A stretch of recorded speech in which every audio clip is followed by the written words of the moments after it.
There is a gate standing open in front of you right now. You didn't schedule this. You didn't plan for today to be the day everything shifted. But something brought you here. Something in you recognized the address of this transmission before your conscious mind had any idea what was waiting inside it. And that recognition, that pull, that sense of arriving somewhere you were already supposed to be, that is the first sign. That is the gate announcing itself. Because here is what almost no one understands about the moments that change everything. They don't announce themselves with trumpets. They don't arrive with a calendar notification or a warning label. They arrive quietly, almost casually, disguised as an ordinary afternoon. You're sitting where you're sitting right now. You pressed play on something. And the universe, which has been waiting for precisely this configuration of your readiness, opens a door in the middle of your Tuesday. There is a state of consciousness that exists beyond the ordinary frequency of human thinking. Not above it in the sense of superiority, beyond it in the sense of dimensionality. The way a doorway exists beyond the wall, not better than the wall, but opening into something the wall can never access.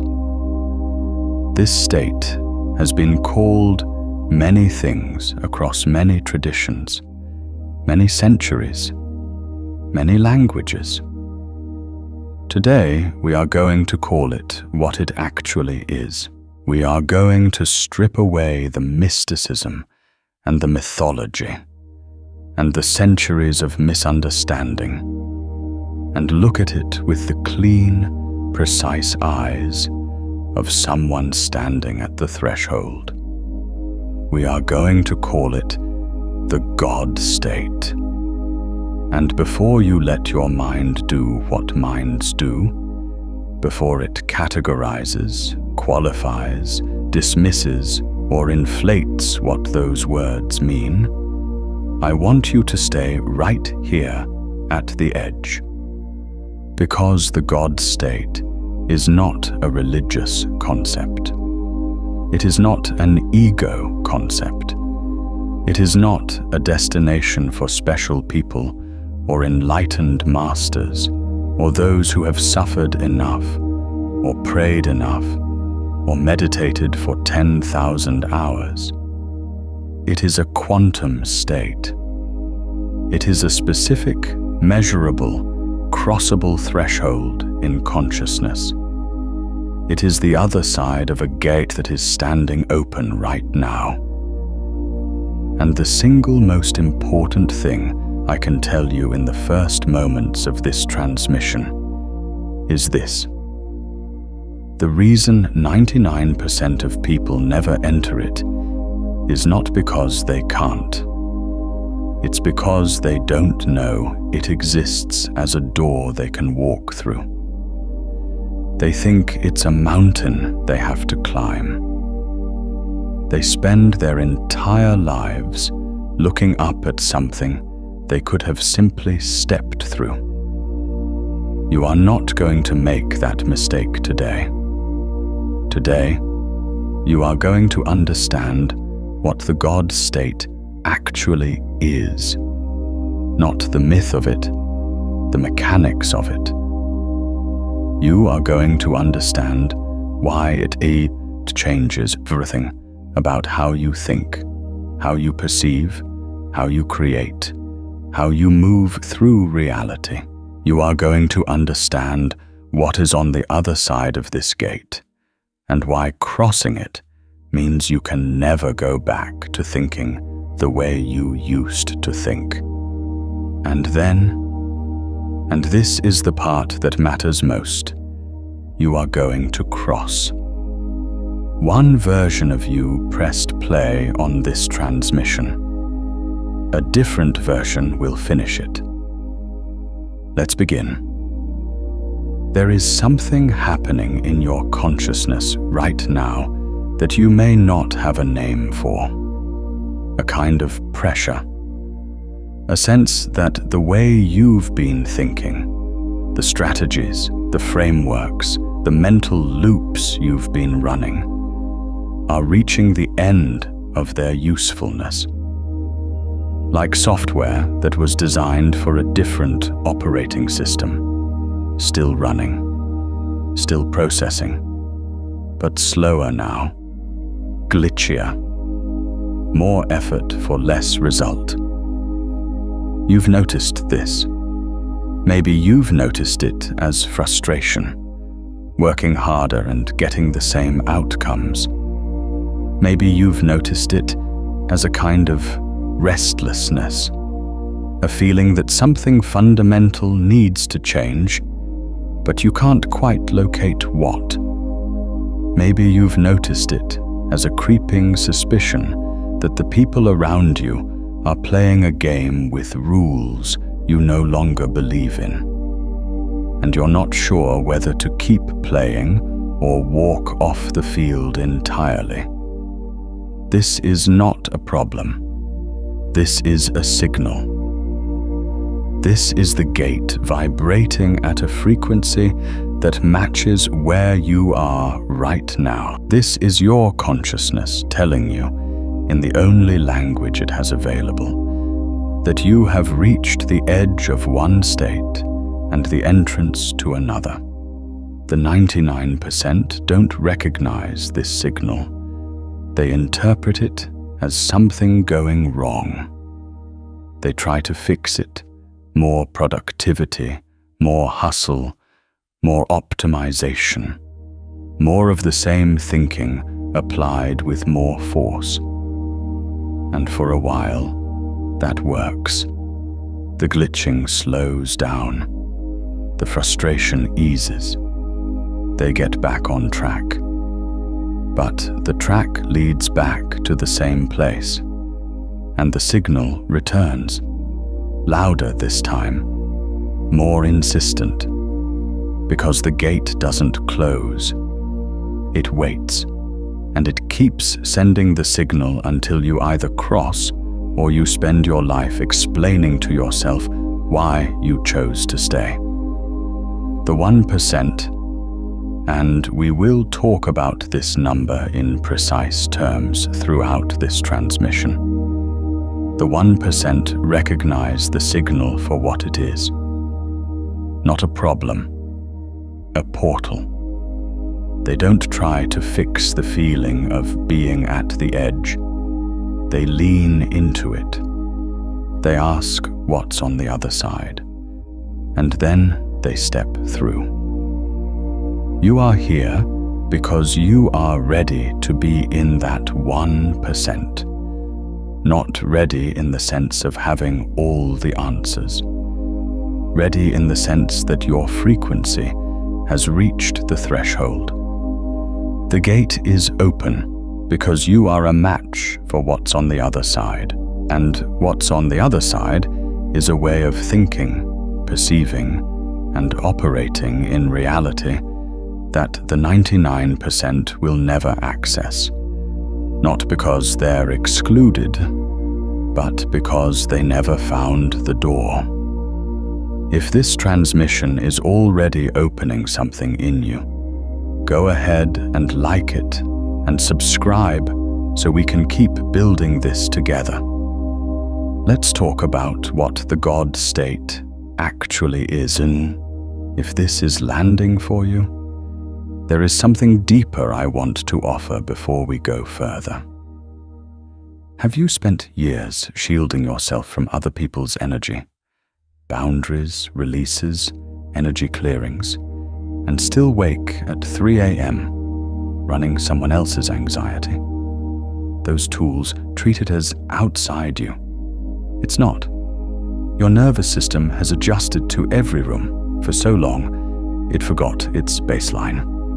The sealed timeline, a quantum guide to becoming untouchable by wrong frequencies, walks through the 5-step crossing: the adjusting pattern, the breaking point, the crossing itself, what stable feels like, and why old evidence shows up.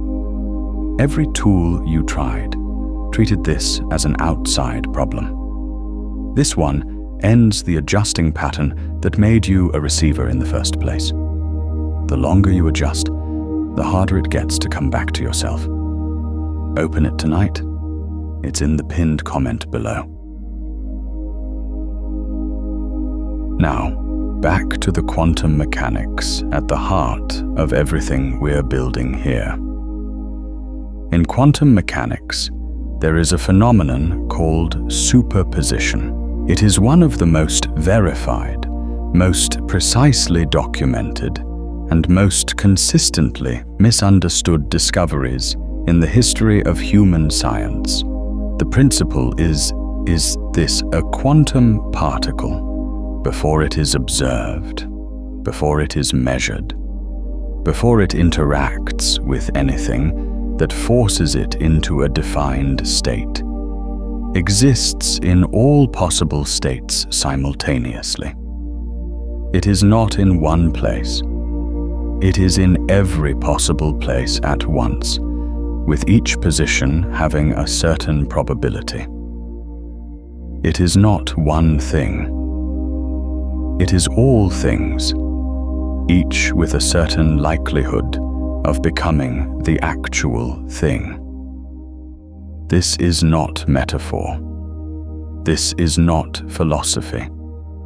This is the measurable, reproducible, mathematically precise description of how reality operates at its most fundamental level.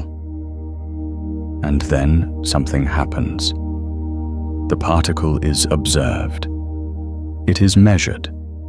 It interacts with its environment in a way that forces it to declare itself. And in that moment, in the precise, instantaneous moment of that interaction, the superposition collapses. All the possibilities contract into one actuality. The particle is here, not everywhere. It is this, not everything. The wave function, the mathematical description of all possible states, collapses into a single point. This is called wave function collapse. And it is the most important physical process in the universe.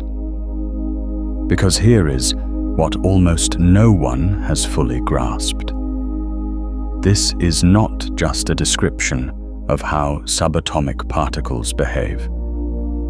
This is a description of how consciousness operates.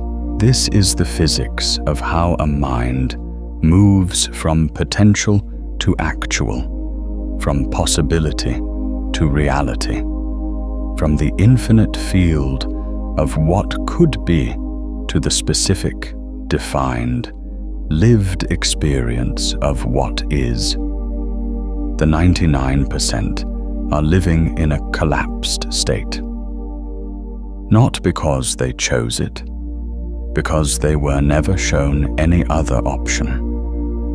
From the moment they entered the world, every system around them, educational, cultural, social, familial, was designed to collapse their superposition as quickly and as completely as possible, to define them, to categorize them, to tell them who they are, what they're capable of, what's realistic, what's possible for someone like them, to measure them constantly, observe them constantly, force them into defined states before they ever had a chance to exist in the full breadth of their potential. By the time most people reach adulthood, their consciousness is almost entirely collapsed. They have a fixed identity, fixed beliefs, fixed expectations about what reality does and doesn't offer them. Fixed neural pathways that process every new experience through the filter of everything they've already decided is true. They are, in the language of quantum mechanics, fully observed, fully measured, fully defined, and a fully collapsed system cannot access new possibilities. It can only rearrange what it already has. This is why the 99% keep getting the same results. Not because they're not working hard enough, not because the universe is withholding from them, but because they are operating from a consciousness that has already decided what's possible, and reality, which is extraordinarily obedient to the instructions it receives from consciousness, keeps delivering exactly that. The God state is the restoration of superposition. It is the state in which your consciousness, instead of operating from a collapsed, defined, fixed identity, opens back into the field of all possibilities.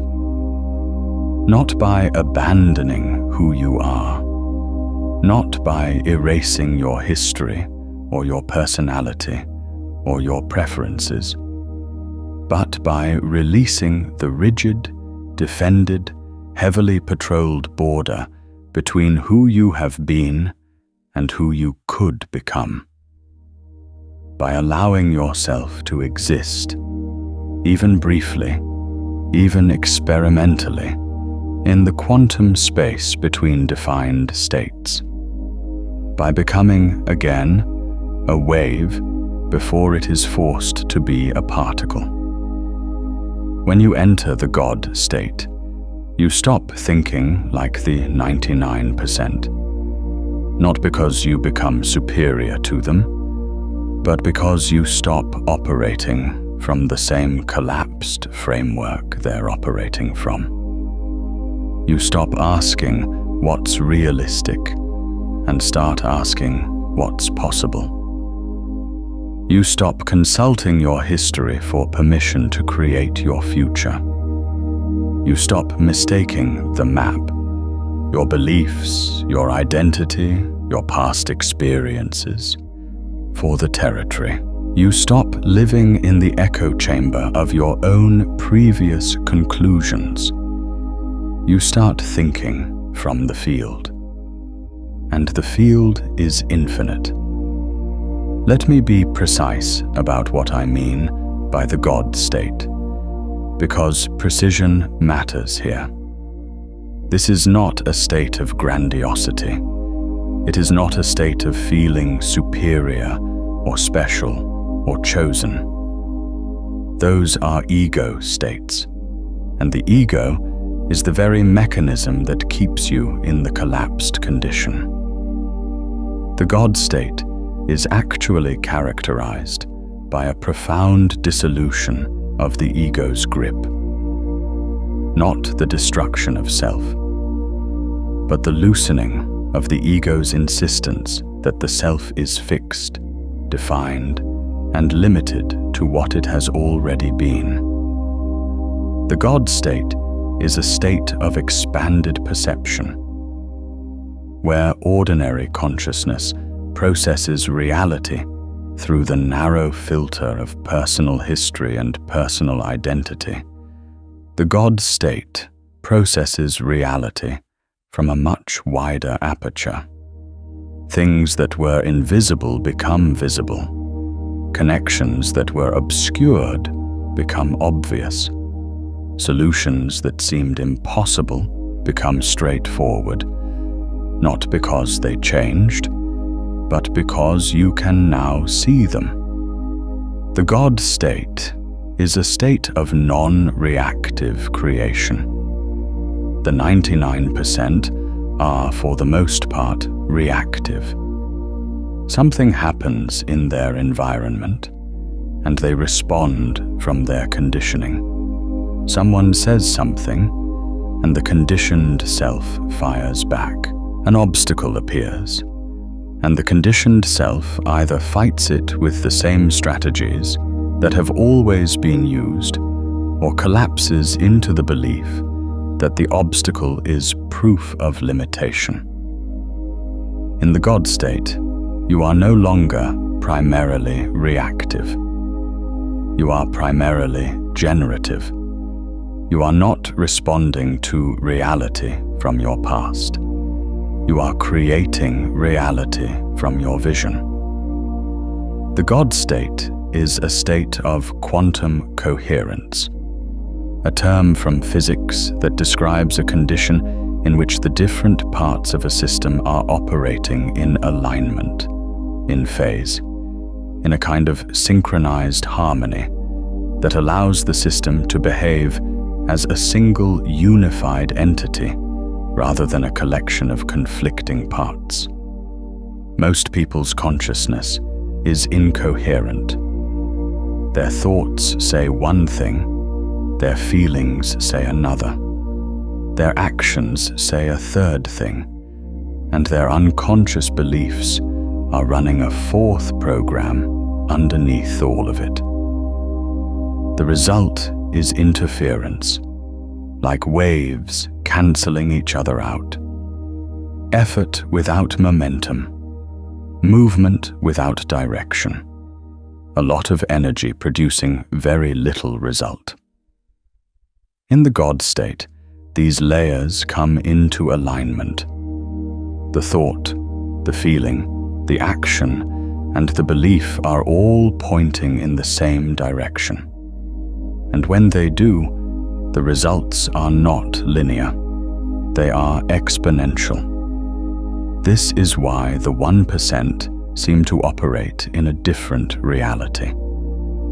Not because they're working harder, because they're working from coherence rather than interference, because they've crossed the threshold into a state where their entire system is moving in one direction instead of fighting itself. Now, here is where it gets important. Here is where we need to look at the gate itself, the precise threshold between the ordinary state and the God state. Because understanding the gate is what makes crossing it possible. Most people who have heard of states like this assume the crossing is a gradual process, that you get a little more enlightened each day, a little more expanded each week, until one day you wake up and you're operating at a different level. This is the mountain model, and it is wrong. Not wrong as a general encouragement toward growth, but wrong as a description of how state changes actually happen. Because state changes, in physics, are not gradual. They are sudden. They are threshold events. Water doesn't gradually become ice. At 33 degrees Fahrenheit, it is liquid. At 31 degrees, it is solid. The transition between those two states happens at a precise threshold, and it happens all at once.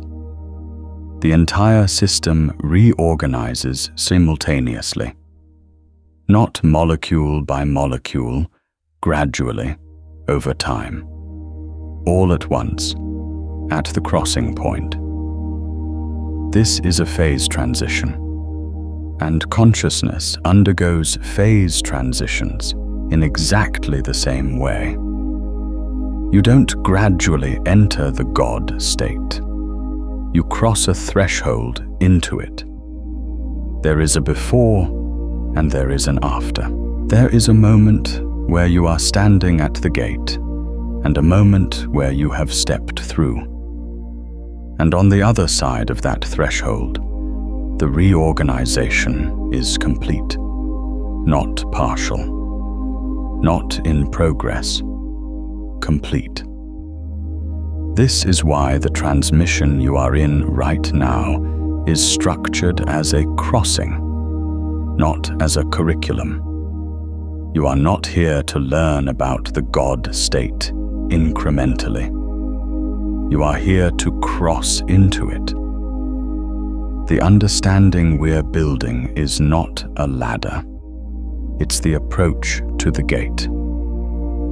Each section of this transmission brings you closer to the threshold until the threshold is right in front of you, and all that remains is the step.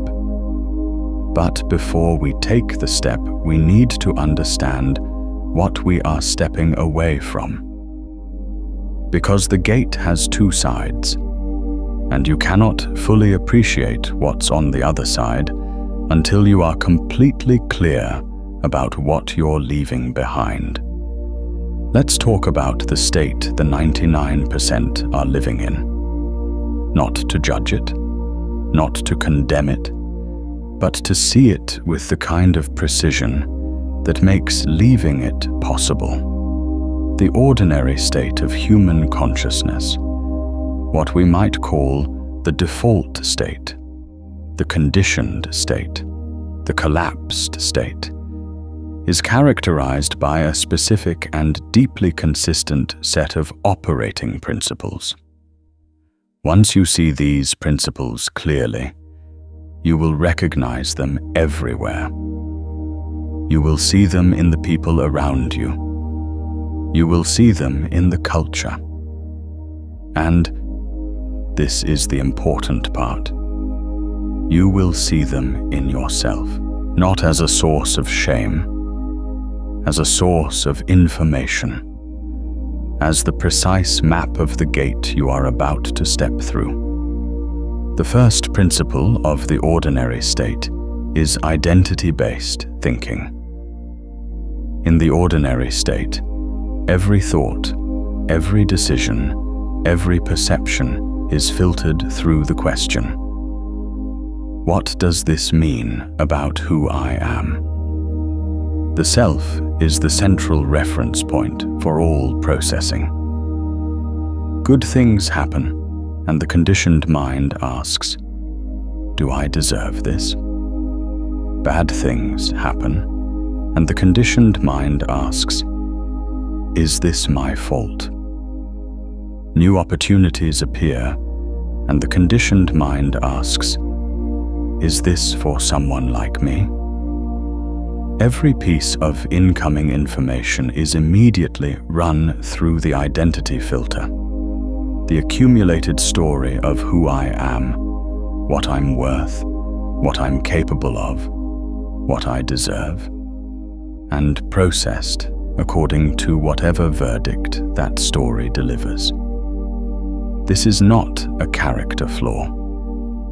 This is the natural result of a consciousness that has been observed, measured, and defined from its earliest moments. The identity is the map the conditioned self uses to navigate reality. And maps are useful until the territory changes, and the territory is always changing. Identity-based thinking keeps you anchored to who you were. It makes the past the primary author of the future. It is the mechanism by which people who have been told they are limited continue to live limited lives long after the original limitation was imposed. The story becomes the reality. The map becomes the territory, and the person spends their life navigating a world that exists primarily inside their own head. The second principle of the ordinary state is scarcity processing. In the ordinary state, the mind's default mode is to scan for threats, deficits, and lacks. This is not a design flaw, It is an evolutionary inheritance. The brain that survived was the brain that noticed what was missing, what was dangerous, what was insufficient. Vigilance about scarcity kept our ancestors alive. But in a world where the primary challenges are not physical survival, but creative expansion, where the game is not avoid the predator, but build the life, this same mechanism becomes a prison. Scarcity processing means that no matter what arrives, the first question is, what's missing? What's wrong?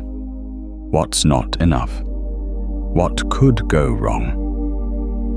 A good thing happens, and the scarcity mind immediately begins calculating the risk of losing it. A new possibility appears, and the scarcity mind immediately begins calculating all the reasons it won't work. Someone else succeeds, and the scarcity mind experiences it as a subtraction, as if their gain somehow diminishes what's available for you. The 99% are not living in an objectively scarce world. They are living in a consciousness that processes every world as scarce. And because consciousness instructs reality, they keep creating the experience of scarcity, even when the objective conditions for abundance are present. The third principle of the ordinary state is time-bound thinking. In the ordinary state, consciousness is almost entirely occupied by the past and the future, with very little actual presence in the now. The past is the archive of evidence for the identity story. Here is proof of who I am. Here is proof of what's possible for me. Here is proof of what to expect. The future is the projection screen onto which all the fears and hopes generated by the identity story are cast. And the present, the only place where reality actually exists, the only place where creation actually happens, the only place where the gate actually stands, is largely bypassed. This is why the 99% can work so hard and change so little. They are doing their work in the past and the future, which are both entirely imaginary. The past is a story. The future is a projection.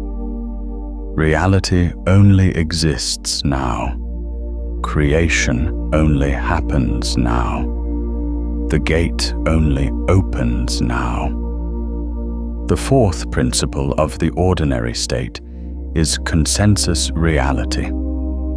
In the ordinary state, the primary measure of what's possible is what the people around you believe is possible. Consensus reality is the shared hallucination of a particular group, the collective agreement about what's real, what's achievable, what's appropriate, what's allowed. It is the water the conditioned mind swims in. And because it is everywhere, it is almost invisible. Consensus reality is how a person can grow up in a particular zip code and never question that certain things are simply not for people from that zip code. It is how an entire culture can believe that certain kinds of success are for certain kinds of people, and how everyone in that culture, without any explicit instruction, adjusts their expectations accordingly. It is the invisible ceiling that most people never even look up to see, because they stopped looking up long before they were old enough to know they were doing it. The God state is not consensus reality. It cannot be, because the God state operates from the field of all possibilities, and consensus reality is, by definition, a massive contraction of that field. It is the collective decision about which possibilities are allowed. And the 1%, the people who have crossed the threshold into the God state, do not take their instructions about what's possible from the collective decision. They take their instructions from the field itself. This is what looks like genius from the outside. This is what looks like luck or talent or some mysterious quality that other people have, and you don't. It is none of those things. It is a different operating system. It is a consciousness that has crossed the threshold from consensus reality into the field of genuine possibility. It is the God state, and it is available to you. Now, let's talk about what actually happens when you cross. Because the crossing is not what people expect. The God state is not a state of constant peak experience. It is not a state of perpetual bliss or unbroken inspiration, or the absence of challenge. Those are fantasies generated by the ordinary state's version of what the other side looks like. And they are, ironically, one of the things that keeps people from crossing, because they're waiting for the gate to look like paradise, and the gate just looks like a door. What actually changes when you enter the God state is the layer from which you are operating, not the circumstances of your life necessarily, at least not immediately. The layer, the depth from which your consciousness is running its processes.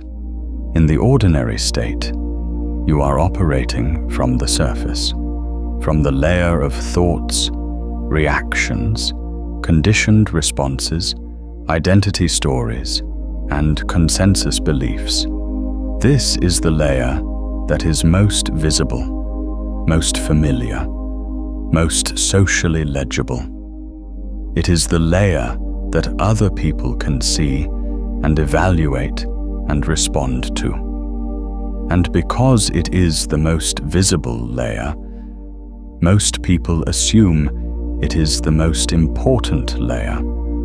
They spend all their energy managing it, optimizing it, performing it. But it is not the most important layer. It is the outermost layer. And beneath it, several layers down, in the deep substrate of consciousness where the real instructions are written, is the field, the superposition, the state of all possibilities, before any of them have collapsed into the defined, defended, observable self. When you enter the God state, you are operating from that deeper layer. You are not abandoning the surface. You still have thoughts. You still have responses. You still have a personality and a history and a set of preferences. But they are no longer running the show. They are instruments in the hands of a deeper intelligence. And that deeper intelligence, the part of you that exists before identity, before conditioning, before the collapse into a defined and limited self, that is the part that can access the field. This is why people in the God state seem to think differently. they do think differently. Not because they're smarter in the conventional sense, because they're thinking from a different layer. They're not consulting their personal history for what's possible. They're consulting the field. And the field, unlike personal history, has no record of limitation. Let me tell you about two people, not their real names, but their real stories, in the sense that they represent something true about the crossing. The first person is named Marcus. Marcus is 41 years old, and by every external measure, he is successful. He runs a business that generates real money. He has a family he loves. He has friends who respect him. He has checked every box on the list that his particular cultural context told him to check. And yet there is this feeling, this persistent, low-grade, almost embarrassing feeling that he is operating at about 30% of what he actually is, or that there is a version of him, a capacity in him that has never been accessed. That every morning he wakes up and puts on the same costume, the successful businessman, the reliable provider, the guy who has it together. And the costume fits fine, but it is still a costume, and underneath it, something is pressing against the fabric, wanting out. Marcus has tried to address this feeling the way the 99% address it. He has optimized his morning routine. He has read the books. He has hired the coaches. He has attended the seminars. He has tried meditation, tried journaling, tried cold plunges and biohacking, and every tool that the self-improvement industry offers. And some of it has helped, in the way that rearranging furniture helps. The room looks different, but it's still the same room, because Marcus is trying to change his surface from within his surface. He is trying to upgrade the costume while still wearing it. He is working on the collapsed state, using the tools of the collapsed state. And the collapsed state cannot uncollapse itself. That is not how phase transitions work. What Marcus needs is not another optimization. He needs a threshold. He needs to find the gate. The second person is named Elena. Elena grew up in circumstances that the consensus reality of her community translated into a very specific story about what was possible for her. The story was not cruel, it was just small. It said, people from here do this kind of work, live in this kind of neighborhood, have this kind of life. And Elena, who was brilliant and perceptive and deeply alive in ways that her environment had no framework for, absorbed the story the way children absorb everything, completely, without resistance, as if it were simply the description of reality, rather than one particular community's agreement about reality. She spent her 20s trying to live inside the story and feeling the wrongness of it, the way you feel a shoe that's the wrong size. Not dramatically, not in a way you'd necessarily complain about, but constantly, with every step. She tried to stretch the story. She tried to expand the edges of what was allowed.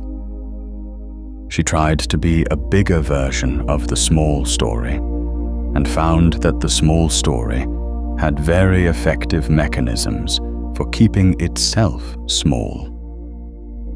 And then one day, not a dramatic day, not a day anything particularly notable happened, something in Elena's consciousness reached a threshold.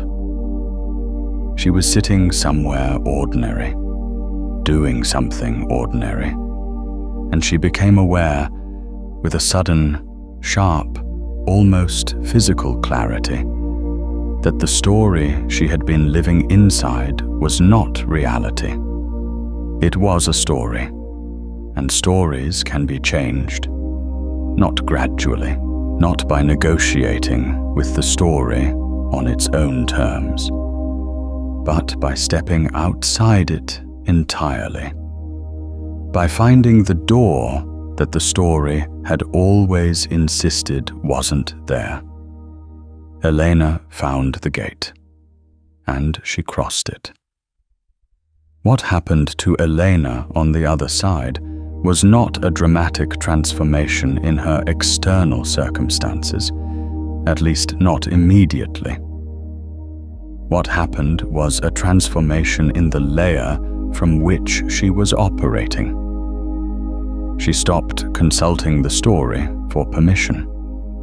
She stopped measuring her possibilities against the consensus reality of her community. She stopped asking what was realistic for someone like her and started asking what was possible in the field.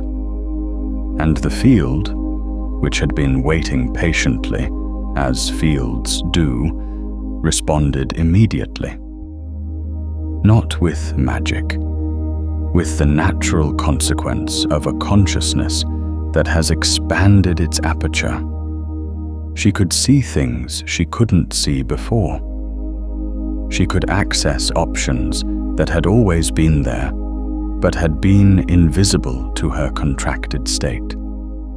She could make connections, take steps, create realities that the small story would have classified as impossible. Not because they were impossible, but because they were outside the boundary of what the story allowed. Marcus and Elena are not special cases. They are the pattern. They are the before and after of the crossing. And the crossing is available to you. I want to pause here and ask you something directly. Has there been a moment in your own life, a threshold you crossed, a point where you knew there was no going back, where everything shifted at once and you stepped through into something you couldn't have predicted from the other side? Drop it in the comments. Not the polished version, the real one.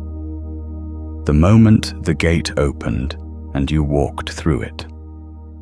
Let's talk about what it actually takes to enter the God state. Because there is a common misunderstanding here. A misunderstanding that the ordinary state actively promotes because it is in the ordinary state's interest to promote it.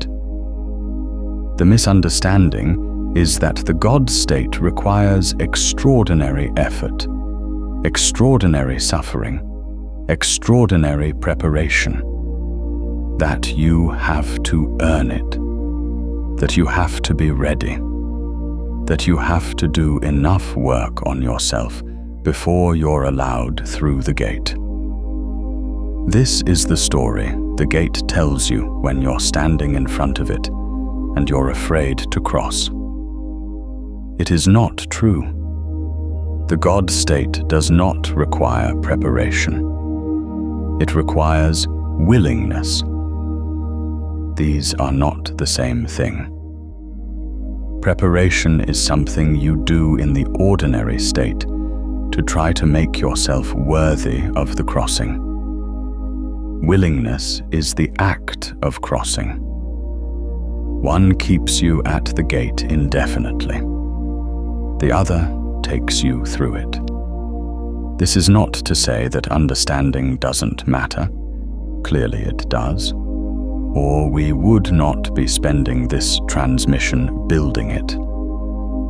But understanding is not preparation in the sense of making yourself worthy. Understanding is the approach to the gate. It is the path that brings you close enough to see the door clearly. What takes you through the door is not more understanding. It is the decision, the moment of willingness, the instant where you stop standing at the threshold and start moving through it. And the willingness is not a grand, dramatic, life-altering decision. It is a quiet, precise, internal shift. It is the moment where the part of you that has been managing your identity, defending it, performing it, protecting it from anything that might challenge it, loosens its grip. Just slightly, just enough to allow a crack of light from the other side to enter. That crack is the gate opening, and once the gate opens, once that crack of light appears, the crossing is almost inevitable, because the light from the other side is more compelling than anything the defended identity can offer. The field is more alive than the story. The superposition is more generative than the collapsed state. And something in you, the part that has always known there was more, the part that has been pressing against the costume, the part that recognized the address of this transmission before your conscious mind knew what it was, that part moves toward the light instinctively. This is not a metaphor. This is the physics of consciousness. Systems move toward states of greater coherence. Consciousness moves toward greater expansion. The direction of the crossing is built into the nature of what you are. The only question is when. Now, I want to talk about the specific ways the God state changes your thinking, because this is the practical core of what we're doing here. This is the difference between an inspiring idea and an actual crossing. The God state is not just a feeling. It is a fundamentally different operating system, and understanding its specific features is what allows you to recognize when you're in it, maintain it when you find it, and return to it when you drift. The first shift, from reactive thinking to creative thinking. In the ordinary state, the mind is primarily reactive. It is scanning the environment for inputs and generating responses based on past programming. Something happens, and the conditioned mind immediately begins its processing. What does this mean? What should I do? What have I done before in similar situations? What does this say about me? What do I need to protect? The response is generated before the situation has been fully perceived, because the conditioned mind is not actually perceiving the situation. It is perceiving its interpretation of the situation, filtered through everything it has already decided. In the God state, the mind shifts from reactive to creative, not because external events stop happening, but because the relationship to external events changes completely. In the God state, you are not primarily a responder to what is happening. You are primarily a creator of what is happening. Not in the sense of controlling all external circumstances. That is a fantasy of the ego, not a feature of the God state. But in the sense that your primary orientation is generative rather than reactive. You are asking not what does this mean about what's already true, but what does this make possible that wasn't possible before? This shift alone, from reactive to creative, produces results that look miraculous from the outside. Because a creative mind, operating in a world full of reactive minds, has an almost unfair advantage. The reactive minds are all playing defense. The creative mind is playing a different game entirely. The second shift, from problem-focused to solution-focused thinking. This is related to the first shift, but distinct. In the ordinary state, the mind is exquisitely good at identifying problems. This is the scarcity processing mechanism in action, scanning for what's wrong, what's missing, what's broken. And the mind that is focused on problems is very good at finding them. It finds them everywhere. It finds them in situations that don't contain them. It finds them in possibilities before they've been tried. It finds them in people before they've spoken. The problem-focused mind is never short of problems. It is, in a very real sense, generating the problems it is looking for. In the God state, the orientation shifts, not to denial of problems. That would be a different kind of collapse, a spiritual bypassing that is its own trap, but to a fundamental reorientation toward solutions. The God state mind, when it encounters a problem, does not begin cataloging the problem's dimensions and implications and historical precedents. It immediately asks, what is the solution? Not what is the realistic solution, not what is the solution that someone like me can access, not what is the solution that my past experience suggests is available, but what is the solution? Full stop. From the field, without the filter of limitation.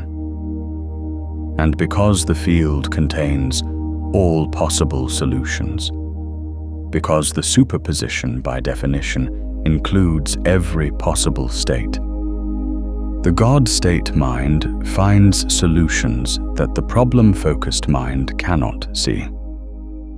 Not because the solutions weren't there, because the problem-focused mind was not looking in the right place. It was looking in the collapsed space of past experience. The God state mind looks in the field. The third shift, from linear to non-linear thinking. The ordinary state thinks linearly. Step 1 leads to step 2, leads to step 3. Cause produces effect in a predictable sequence. Resources are acquired in a logical order. Progress is measured in increments. This is not wrong. Linear thinking is a useful and necessary mode for certain kinds of tasks, but it is profoundly limiting as the primary mode of operation in a non-linear reality. Reality is not linear. Quantum mechanics makes this explicit. The behavior of systems at the quantum level is fundamentally probabilistic, non-local, and non-sequential. Cause and effect are not always what they appear to be. The path between where you are and where you're going is not always a straight line. Sometimes it's a sudden leap. Sometimes it's a connection that appears from nowhere. Sometimes it's a synchronicity. Two things that have no apparent causal relationship, but that arrive together in a way that creates something neither could have created alone. The God-state mind is comfortable with non-linearity. It is not waiting for step 2 before it can imagine step 3. It is not insisting that the path look like what paths have looked like before. It is operating in the full dimensional space of possibility, which means it can recognize and utilize connections and openings that the linear mind would never even register. This is why the 1% seem to move so fast. Not because they're working harder, because they're not limiting themselves to the linear path. They're moving through the field, taking the shortest route between where they are and where they're going, even when that route doesn't look like a route, even when it looks like a leap. The fourth shift, from fear-based to love-based motivation. This one is the deepest, and it is the one that most directly explains the difference between the 99% and the 1% at the level of sustained performance and creative output. In the ordinary state, the primary motivational engine is fear. Not always obvious, dramatic fear, but the subtle, pervasive background fear that underlies almost all conditioned behavior. Fear of failure, fear of judgment, fear of being wrong, fear of being exposed, fear of losing what you have, fear of not being enough. This fear is so constant, so normalized, so woven into the fabric of ordinary consciousness that most people don't even recognize it as fear. They call it ambition. They call it drive. They call it high standards. They call it responsibility, but fear-based motivation has a ceiling. Because fear is a contracted state, and contracted states produce contracted results. You can build impressive things from fear. The history of human achievement contains many examples of fear-driven creation. But fear-driven creation always carries the signature of the fear that created it. It is defensive, brittle, exhausting, and ultimately hollow. It achieves the external markers without the internal experience of having arrived anywhere. In the God state, the motivational engine shifts from fear to love. And I want to be precise about what I mean by love here, because this is not sentiment, not romance, not the soft and gentle thing the word usually points to. Love, in this context, means alignment. It means the state in which your action is coming from your deepest truth rather than your deepest fear. It means creating because you are called to create, not because you are afraid of what happens if you don't. It means moving toward what you are for, rather than away from what you are against. Love-based motivation has no ceiling, because love is an expansive state, and expansive states produce expansive results. When you are creating from alignment, when the thought, the feeling, the action, and the belief are all pointing in the same direction, toward something you genuinely, deeply, completely want to bring into being, the results are not just better than fear-based results. They are of a different order entirely. They carry a different quality. They sustain themselves differently. They attract differently. They compound differently. This is the God state in its most essential form. A consciousness operating from love rather than fear, from the field rather than the story, from creation rather than reaction, from the superposition rather than the collapse. And it is available to you, right now, through the gate that is standing open in front of you. And I want to ask you something before we go into the practice. Think about the specific moment you knew, not suspected, knew, that you had crossed a point of no return in your own life.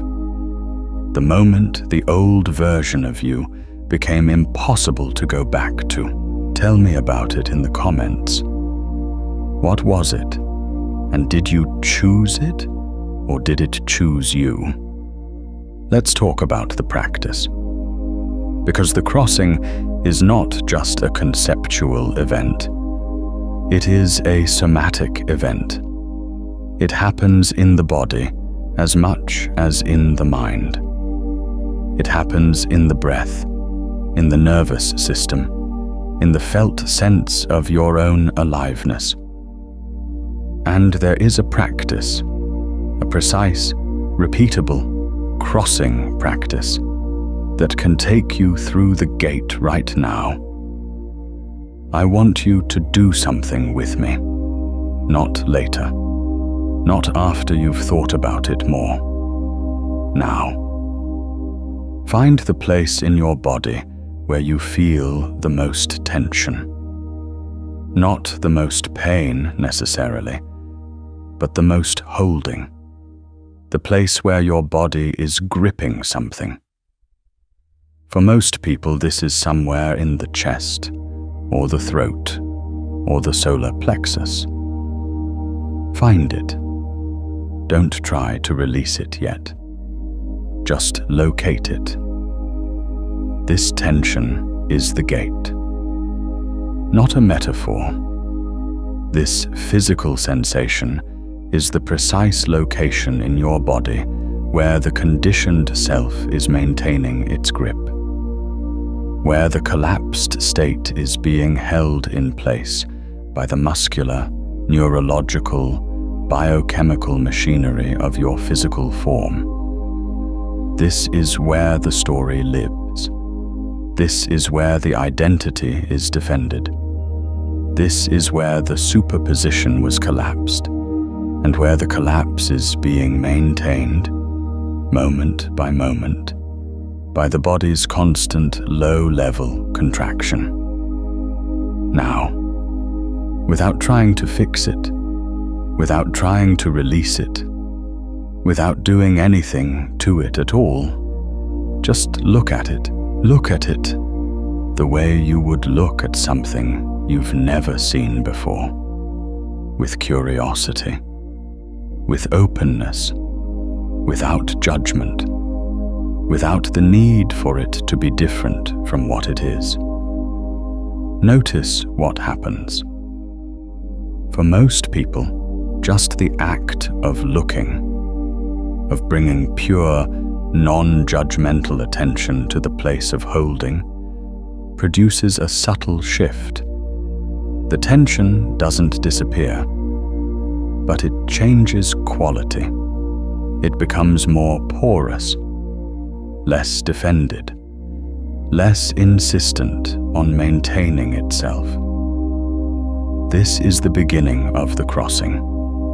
This is the gate responding to your attention. Now, I want you to ask yourself a question, and I want you to ask it from the place of tension, from inside the gate itself, not from your thinking mind, from the body, from the holding, from the gripping. The question is this: what is this protecting me from? Don't think about the answer. Feel for it. Let it arise from the body, from the tension, from the place where the conditioned self is maintaining its grip. What is the fear that this holding is protecting you from? What is the thing that the identity, the story, the collapsed state is working so hard to prevent? Let it surface. Whatever it is, let it be what it is without trying to fix it, or argue with it, or reassure yourself that it's not true. Just let it be present. And now comes the crossing. I want you to take a breath, not a forced breath, not a dramatic breath, just a breath that goes a little deeper than the place where the tension lives, a breath that goes underneath the holding. That passes through the gate. And as you breathe, I want you to consider, just hold the possibility that what is on the other side of that tension is not danger, not the thing the fear is protecting you from, but space, openness, the field, the superposition, the state of all possibilities that exists before the collapse. The thing the conditioned self is most afraid of is not what it thinks it's afraid of. It is not failure. It is not judgment. It is not loss. The thing the conditioned self is most afraid of is its own dissolution. The conditioned self knows, at some level, that the God state is real, and it knows that if you enter it, the conditioned self, the story, the identity, the defended, defined, collapsed version of you, will not survive the crossing intact. Not because you will be destroyed, but because you will be expanded. And the conditioned self, which has organized its entire existence around staying the same, experiences expansion as annihilation. This is the guardian at the gate. This is the fear that keeps the 99% standing at the threshold instead of crossing it. Not a fear of the world, a fear of their own becoming, a fear of what it means to be more than the story has allowed. And here is what I want you to know, right now, at the gate. That fear is the gate. The fear itself is the threshold. The thing you are afraid of crossing is the crossing. When you feel the resistance, when the conditioned self tightens its grip and tells you all the reasons to stay where you are, that is not a sign to stop. That is the sign that you are at the exact right place. That is the gate being a gate. Cross it, not by fighting the fear, not by overpowering it or arguing with it or convincing it that it's wrong, but by breathing through it, by taking the next breath from underneath the holding, by allowing the expansion to happen rather than trying to make it happen, by being willing to be more than the story has allowed. The gate is open. Step through. What is on the other side? I want to describe this carefully, because the ordinary state's imagination of what's on the other side of the gate is almost always wrong. It imagines paradise. It imagines the absence of difficulty. It imagines a state of perpetual ease and inspiration and abundance that requires no effort and contains no challenge. This is the fantasy version of the God state, and it is one of the most effective barriers to actually crossing. Because when the reality of the other side doesn't match the fantasy, people assume they haven't crossed. They assume they need to keep preparing. They stay at the gate. The reality of the God state is both more ordinary and more extraordinary than the fantasy. It is more ordinary because you are still you. You still have your personality, your history, your preferences, your relationships, your responsibilities. You still have days that are difficult. You still face challenges. You still make mistakes. The God state does not remove you from the human experience. It changes the layer from which you engage with it. It is more extraordinary because the change in layer changes everything. Not in the way you expect, not all at once, not in a dramatic, visible transformation, but in the way that changing the foundation of a building changes everything about what can be built on top of it. The foundation is the same seed. The footprint is the same, but what can rise from it is now entirely different. On the other side of the gate, you stop seeking permission from your past. This is the first and perhaps most immediately felt change. The constant background consultation, the checking in with the story, the measuring of new possibilities against old evidence, goes quiet. Not forever, not completely. The conditioned self doesn't disappear, it just loses its position of authority. But the silence where that consultation used to be is remarkable. It is like turning off a sound you had stopped noticing. You don't know how loud it was until it stops.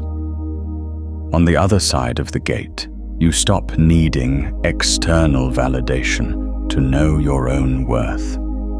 The ordinary state is an almost constant referendum on the self, seeking approval, managing impressions, adjusting behavior to produce the desired response from the people around you. In the God state, the source of your sense of worth moves from outside to inside, not in an arrogant, defensive, I don't care what anyone thinks way. That is just the conditioned self in a different costume, but in a genuinely grounded, genuinely stable, genuinely unshakable way. You know what you are. You know what you're here to do. The opinions of others are information, not verdicts. on the other side of the gate, you begin to operate from your actual genius rather than your performed competence. Everyone in the ordinary state is performing competence, demonstrating their value, showing their work, proving their worth through visible effort and visible results. This performance is exhausting, and it is also, almost always, a shadow of what is actually possible. Your actual genius, the thing you are uniquely, specifically, unreplicably here to contribute, is not something you perform. It is something you are. And it only becomes accessible when the performance stops. When you stop trying to be impressive and start being real. When you stop managing your image and start inhabiting your actual nature.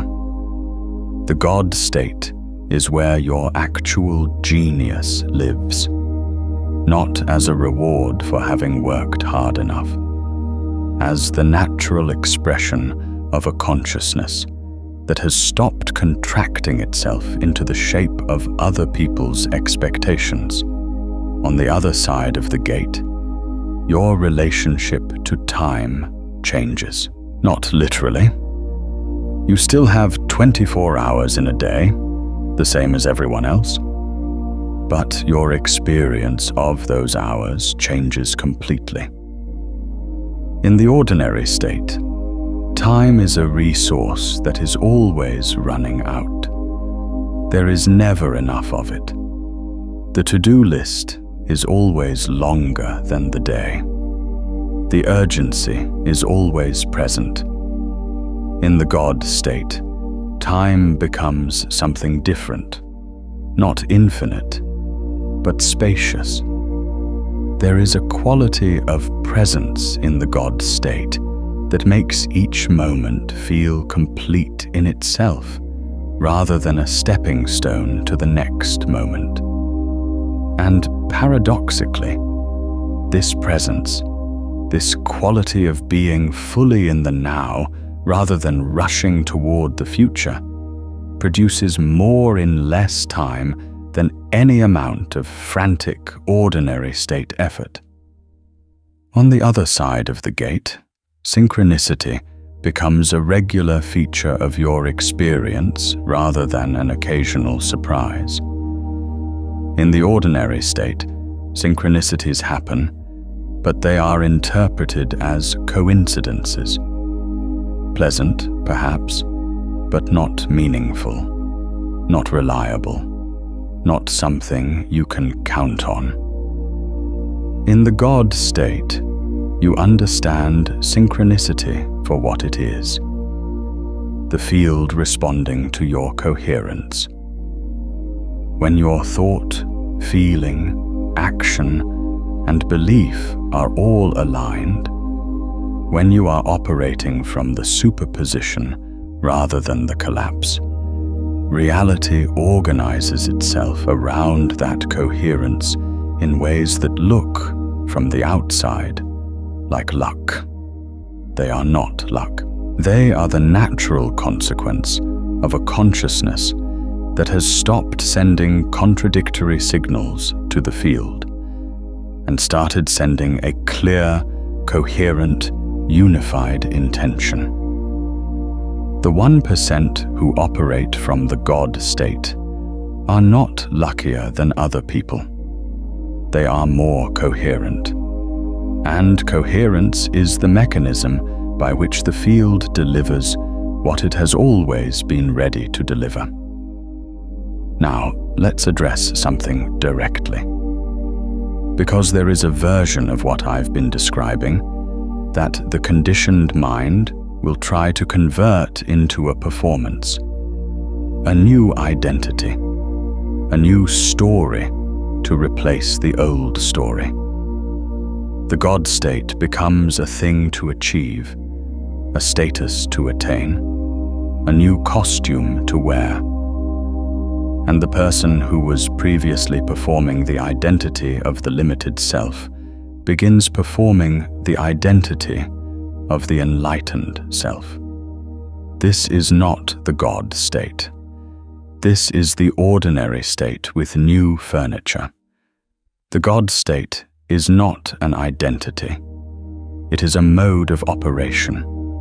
It is not something you become. It is something you access. And you access it not by adding something new to yourself, but by releasing the grip of what has been falsely defining you. The crossing is not an acquisition. It is a release. This is the paradox at the heart of the God state.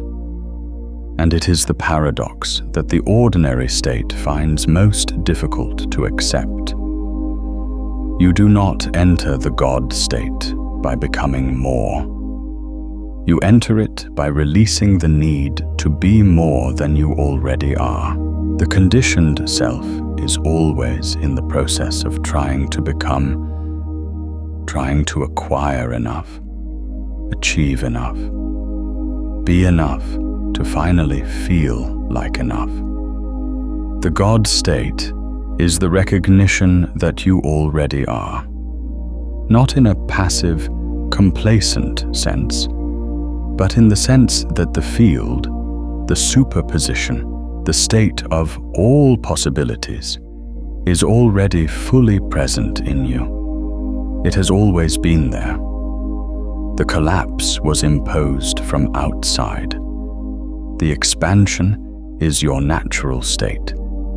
The gate is not a door to somewhere you've never been. It is a door back to what you already are. Let me tell you what happened to Marcus. Marcus found the gate not through a dramatic crisis, but through a quiet conversation with himself that he had been avoiding for years. The conversation was this: what if the 30% I'm operating at is not a problem to be solved, but a gate to be crossed? What if the feeling of being in a costume is not evidence that I need a better costume, but evidence that I need to stop wearing one? He sat with that question.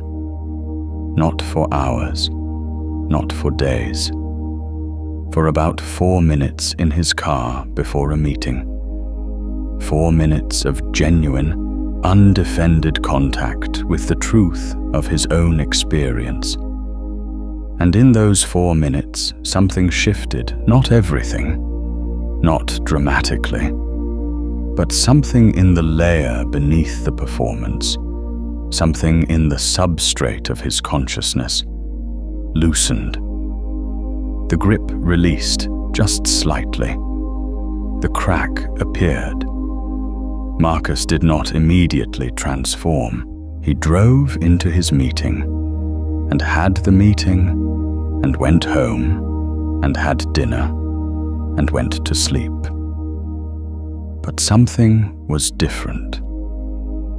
The next morning, when he sat down to work, he noticed that the consultation, the checking in with the story, the measuring of possibilities against past evidence, was quieter. Not gone, quieter. And in the silence where the consultation used to be loudest, he noticed something he had not noticed before, an idea. Not a practical, incremental, this is what comes next idea. A genuine, field-sourced, this is what I'm actually here to do idea. He almost dismissed it. The conditioned self immediately began its processing. This is not realistic. This is not what I do. This is not how it works. This is not for someone like me. But the crack was there. The light was coming through. And Marcus, for the first time in a very long time, chose the light over the story. What happened next was not magic. It was not overnight success. It was the natural consequence of a consciousness that had crossed a threshold. He started seeing possibilities that had always been there. He started making connections that had always been available. He started moving with a coherence that his previous interference had prevented. And over time, not a long time, but a real time, the results began to reflect the change in the layer. Marcus did not become a different person. He became more fully himself. The costume came off.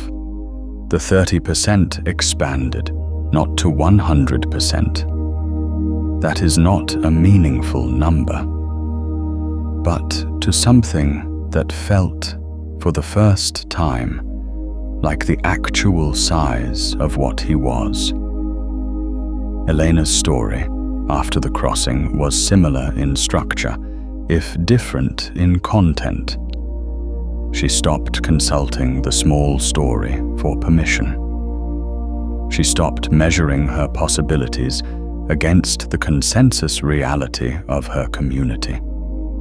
She started moving from the field, and the field, which had no record of her limitation, which had only ever contained the full scope of what she was capable of, responded.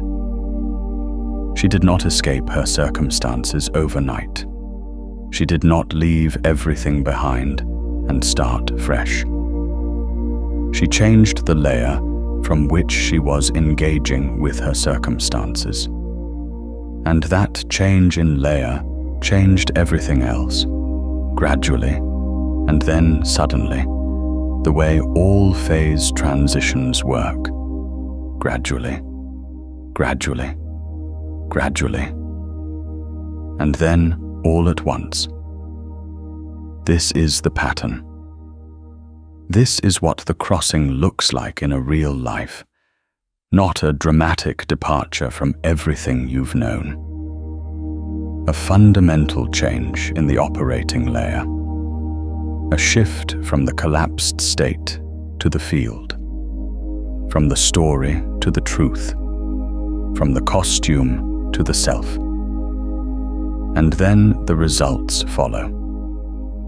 Not as reward, as consequence. As the natural output of a coherent system operating from its actual nature. You are standing at the threshold of this right now, not metaphorically, actually. The fact that you have been in this transmission for this long, the fact that something in you recognized the address and kept moving toward it, is not an accident. It is the field communicating with itself. It is the part of you that already exists on the other side of the gate, reaching back through the transmission to guide the part of you that is still standing at the edge. The gate is open. And I want to speak now to the specific things that might be holding you at the edge. Because the gate is open, but the conditioned self has very effective strategies for keeping you standing in front of it without crossing. And if we are going to complete this crossing together, we need to name those strategies clearly. The first strategy is the strategy of more preparation. The conditioned self says, I'm not ready yet. I need to understand more. I need to do more work on myself. I need to be further along before I can access the God state. This is the infinite preparation loop, and it is one of the most effective ways the conditioned self maintains its position. because preparation feels like progress. It feels like you're moving toward the gate. But preparation that is designed to delay crossing is not actually moving you toward the gate. It is movement that stays on the same side of the gate, creating the sensation of progress without the reality of crossing. You are ready, not because you have everything figured out. You don't, and you never will. And figuring everything out is not the prerequisite for crossing. You are ready because you are here. Because the gate opened for you. Because the frequency of your readiness matched the frequency of the other side. The gate does not open for people who are not ready. It opened for you. The second strategy is the strategy of what if it doesn't work? The conditioned self says, what if I cross and nothing changes? What if the God state is not real, or not available to me, or not what I think it is? What if I go through all of this, and I'm still the same? This is the scarcity processing mechanism applying itself to the crossing itself, scanning for the risk, calculating the downside, protecting against the possibility of disappointment. Here is what I want you to consider. What is the cost of not crossing? Not the cost of the crossing going wrong. The cost of staying where you are. The cost of continuing to operate from the collapsed state. The cost of continuing to run the old programs, consult the old story, measure your possibilities against the old evidence. What does that cost you?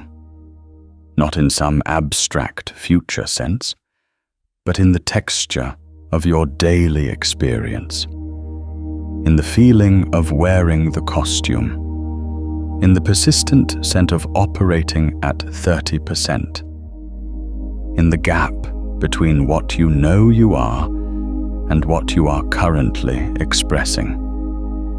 That cost is real, and it compounds. Every day you stay at the gate is a day the cost increases. Not because the gate closes, the gate doesn't close, but because the gap between who you are and who you're expressing becomes more painful, more visible, more insistent. The signal gets louder, the costume gets tighter. The 30% feels less and less like enough. The crossing is not a risk. Staying is the risk. The third strategy is the strategy of I'll do it later. The conditioned self says, this is interesting, this is resonant. I'll come back to this when I have more time, when things are less busy, when the circumstances are better. This is perhaps the most insidious strategy because it contains a grain of apparent reasonableness. Later is real.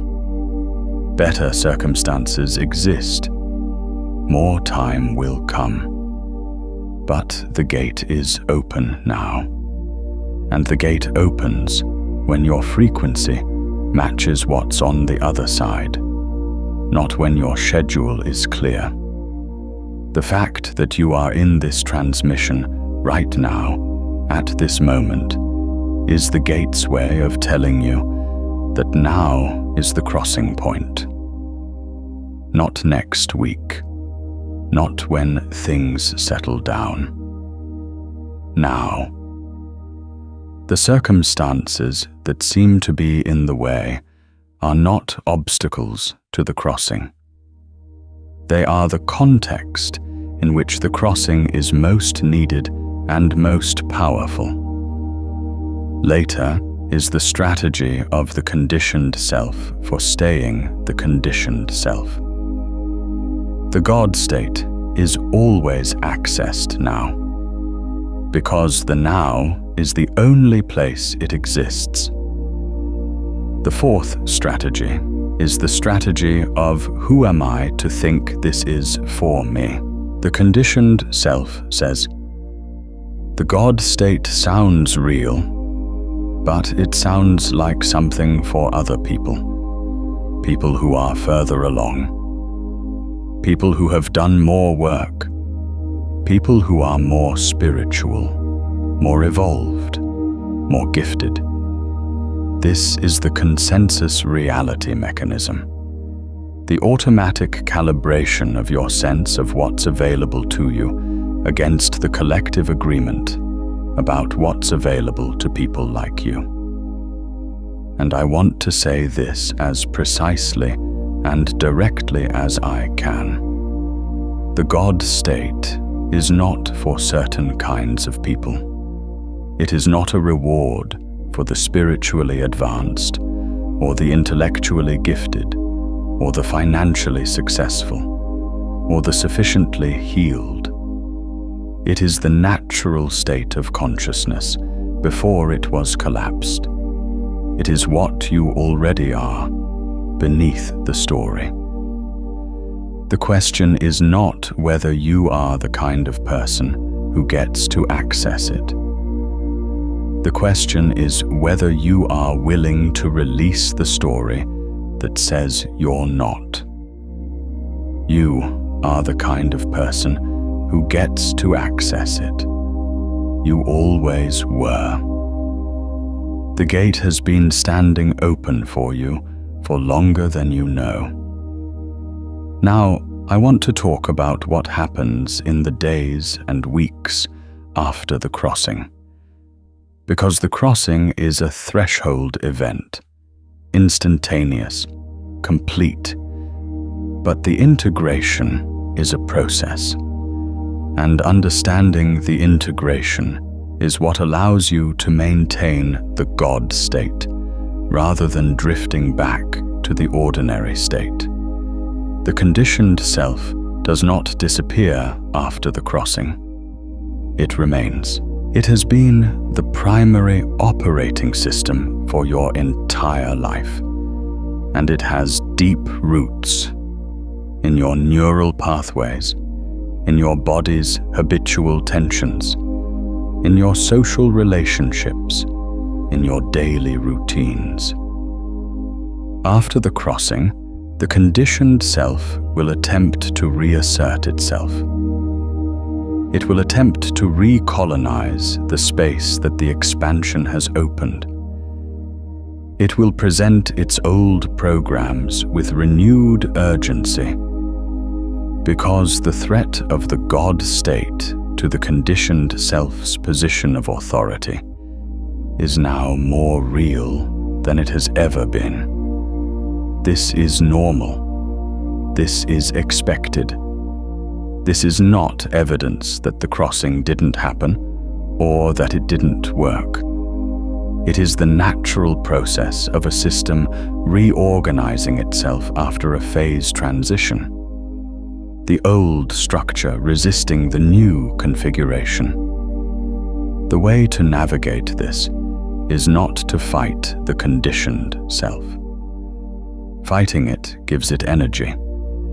The way to navigate it is to return again and again to the practice, to the breath that goes underneath the holding, to the question that asks what this is protecting you from, to the willingness to be more than the story allows. Each return to the practice reinforces the new configuration. Each moment of choosing the field over the story strengthens the neural pathways of the God state. Each act of creating from love rather than fear deepens the coherence. The integration is not a battle. It is a repetition, a practice, a daily, sometimes hourly, sometimes moment-by-moment choice to operate from the layer you crossed into rather than the layer you crossed from. And over time, and this is the part that the 99% never get to experience, because they never cross far enough to stay long enough to see it. Over time, the God state becomes the default, not a peak experience you have to work to access, not an elevated state you visit occasionally and then fall back from. The default, the ground, the layer from which you operate as a matter of course. When the God state becomes the default, the changes in your external reality begin to be undeniable.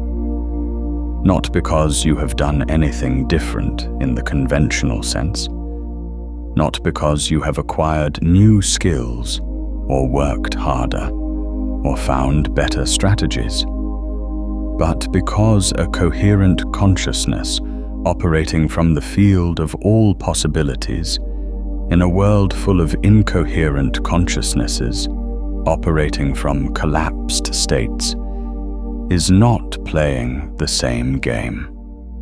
It is not competing on the same terms. It is not limited by the same ceilings. The 1% who operate from the God state consistently are not superhuman. They are not specially gifted or divinely chosen or cosmically favored. They are operating from the God state consistently. That is the entire difference. That is the whole explanation. The God state, consistently inhabited, produces 1% results, not because of some mysterious advantage, but because of the simple, clean, quantum mechanical reality that a coherent system operating from the superposition has access to possibilities that a collapsed system cannot see. You now have access to this, not eventually. Now, let's talk about the community aspect of this crossing. Because the God state is not a solitary achievement. It is not a private enlightenment. It is a shift in the layer from which you engage with everything, including the people around you. And the people around you will notice. Some of them will be drawn to what they see in you. They will feel the coherence. They will sense the expansion. They will not necessarily be able to articulate what is different, but they will feel it, the way you feel the difference between being in a room with someone who is fully present and someone who is somewhere else. The God state is a quality of presence that is palpable. It changes the atmosphere of the spaces you move through. It changes the quality of the conversations you have.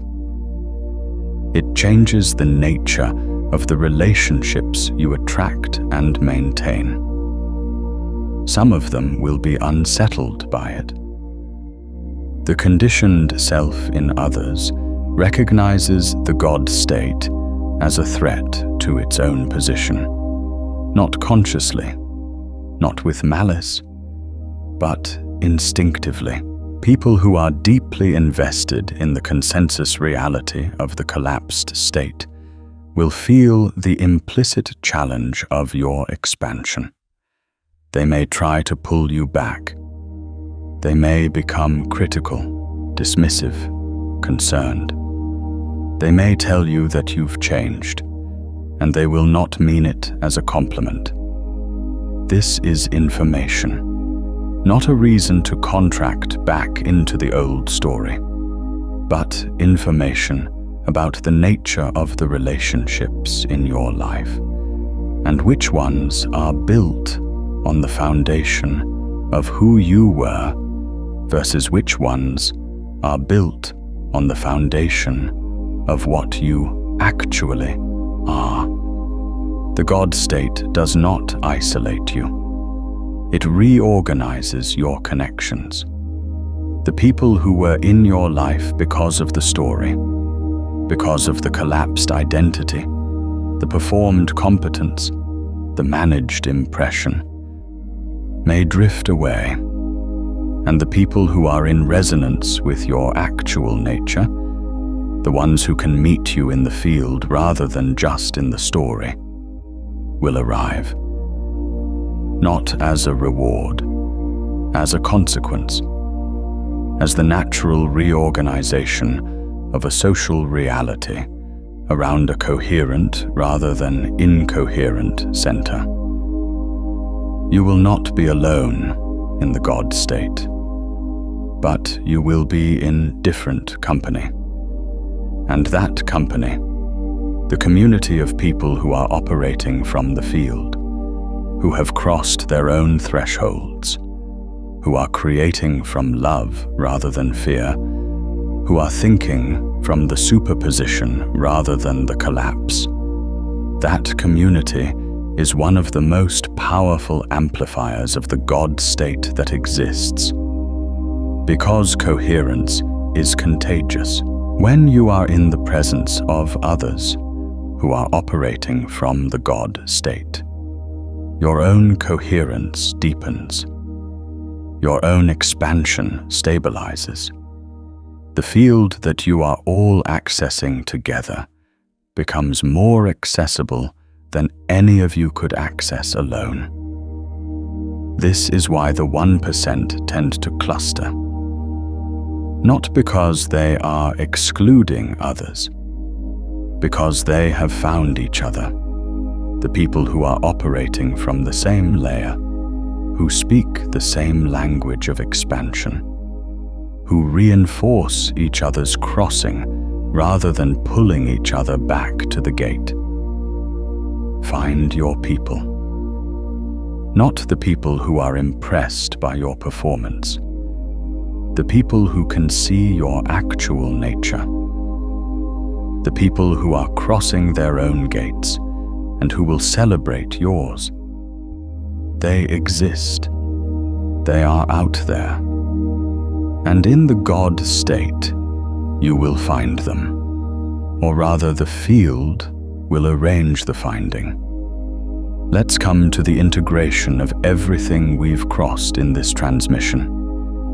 Because we have moved through a great deal of territory together, and the mind, even the expanded mind of the God state, benefits from consolidation, from bringing the pieces together into a single, clear, lived understanding. The God state is real. It is not a metaphor, not a spiritual fantasy, not a self-help concept. It is a specific, crossable threshold in consciousness. A phase transition from the collapsed state to the superposition, from the story to the field, from reactive to creative, from fear-based to love-based, from consensus reality to the full spectrum of possibility. It is the state from which the 1% operate, not because they were born different, but because they crossed the gate. The gate is open for you right now. It has been open. It opened the moment your frequency matched what was on the other side. And that moment is now, because you are here. You found this transmission. Something in you recognized the address. That recognition is the gate's signal. The crossing does not require perfection. It does not require preparation in the sense of making yourself worthy. It requires willingness. The willingness to release the grip of the conditioned self. The willingness to breathe through the holding. The willingness to be more than the story has allowed. On the other side of the gate, you stop thinking like the 99%, not because you become superior to them, but because you stop operating from the same collapsed framework.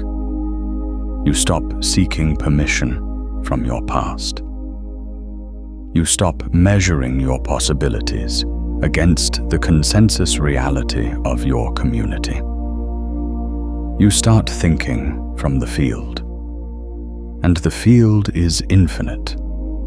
The integration is a practice, a daily, moment-by-moment choice to return to the layer you crossed into, to breathe through the conditioned self's attempts to reassert itself, to choose creation over reaction, love over fear, the field over the story. Each return strengthens the new configuration. Over time, the God state becomes the default. And from the default of the God state, the results are not linear. They are exponential. This is the crossing. This is the gate. This is what's on the other side.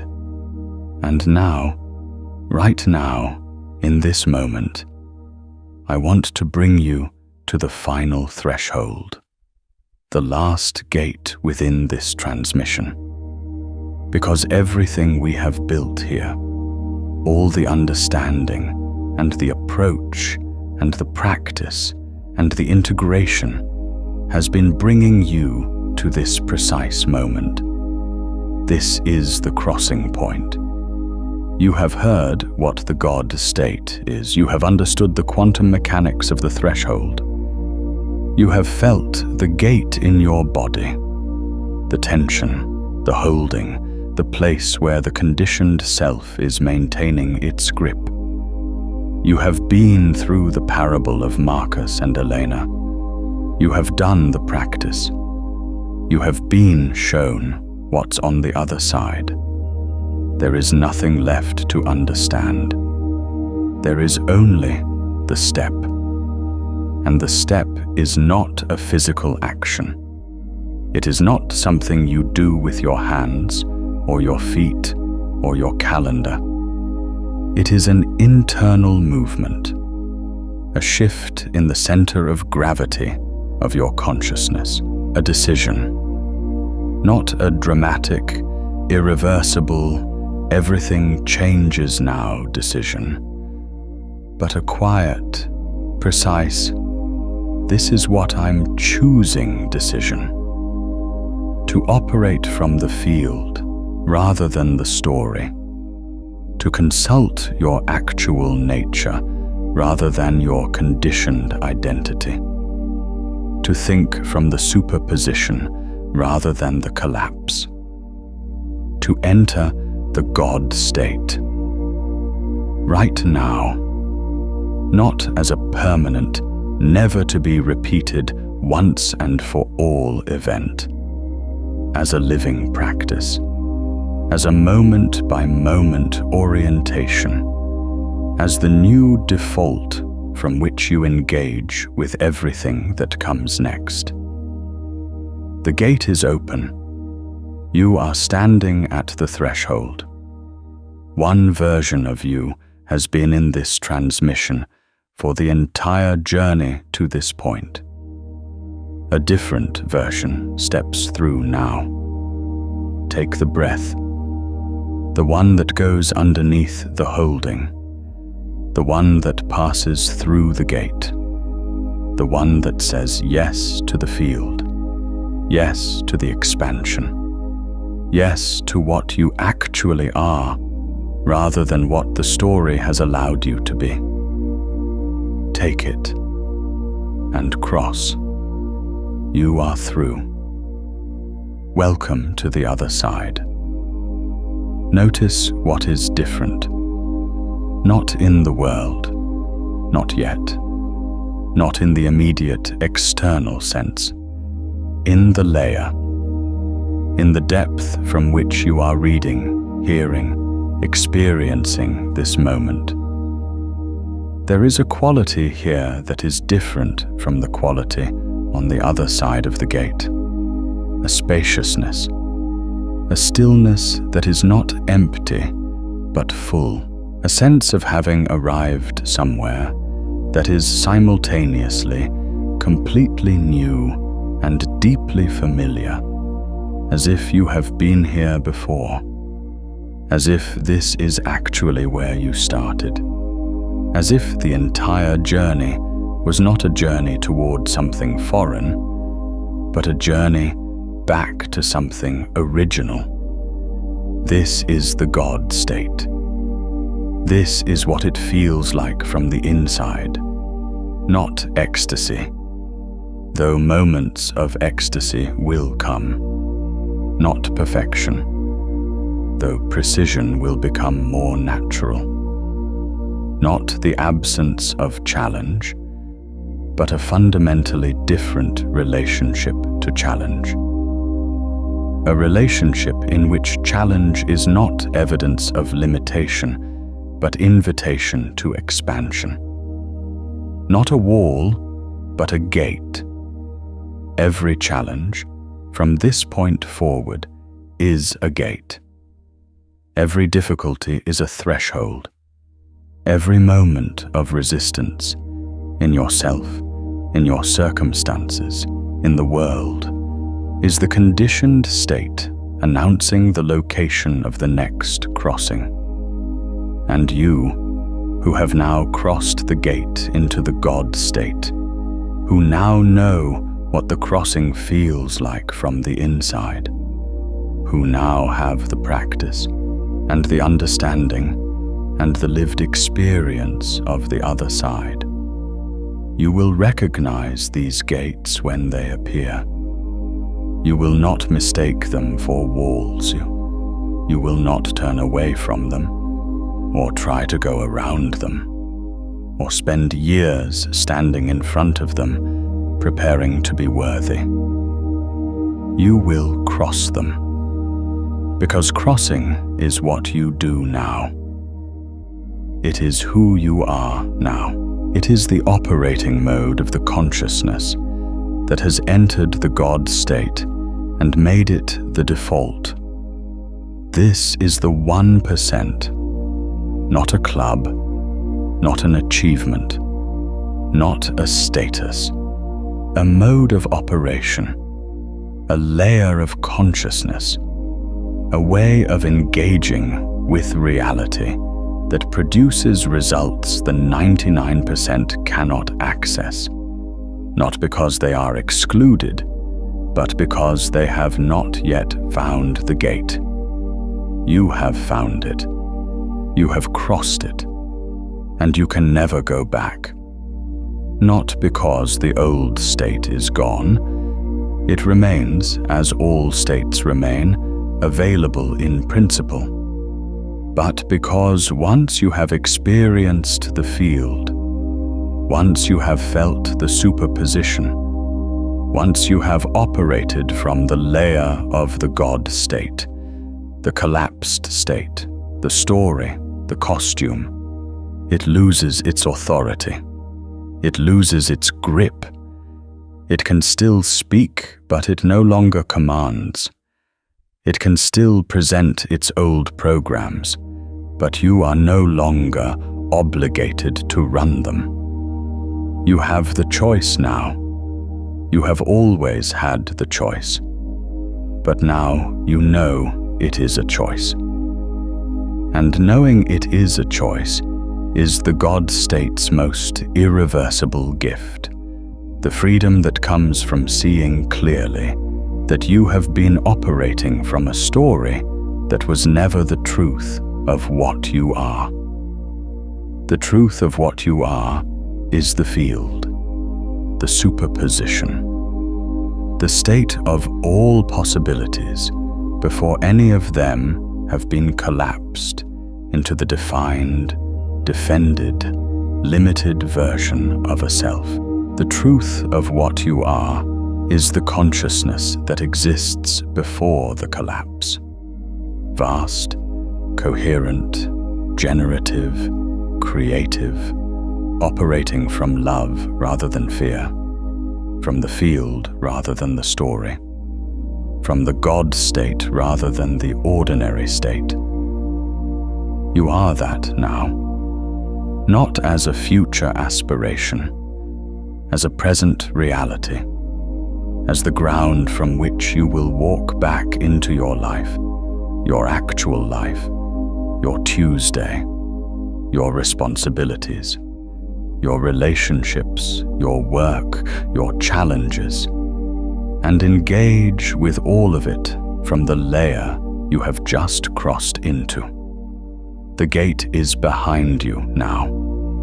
The field is in front of you. And the field, infinite, coherent, full of every possibility that has ever existed or ever will exist, is responding to the coherence you are now bringing to it.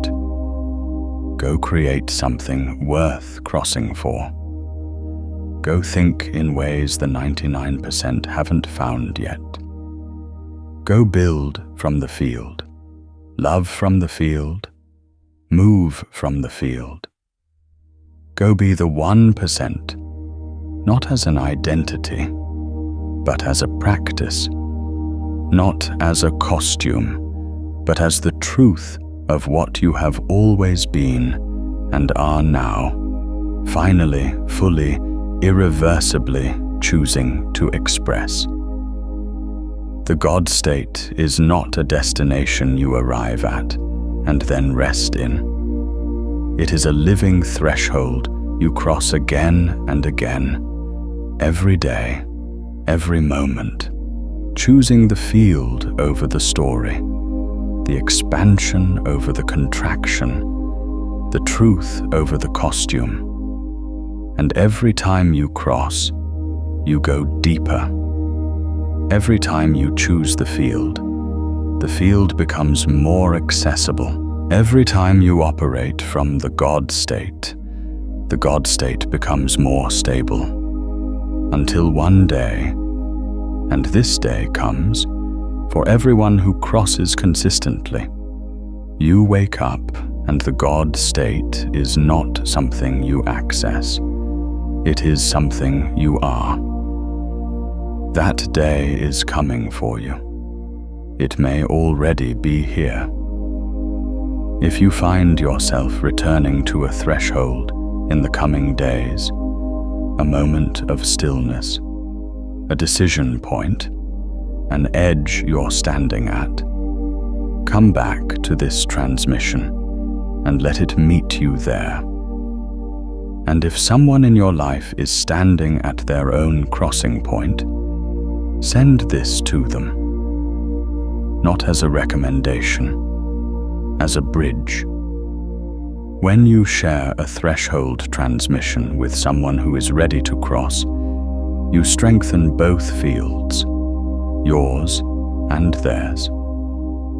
Recognition passed between people at the gate accelerates the crossing for everyone. The gate is open. You have crossed. There is no going back. And everything that comes next, every result, every relationship, every creation, every moment of genuine aliveness will bear the signature of this crossing, will carry the quality of a consciousness that has stepped through the gate and arrived on the other side of its own limitation. This is the God state. This is the 1%. This is you. Welcome home.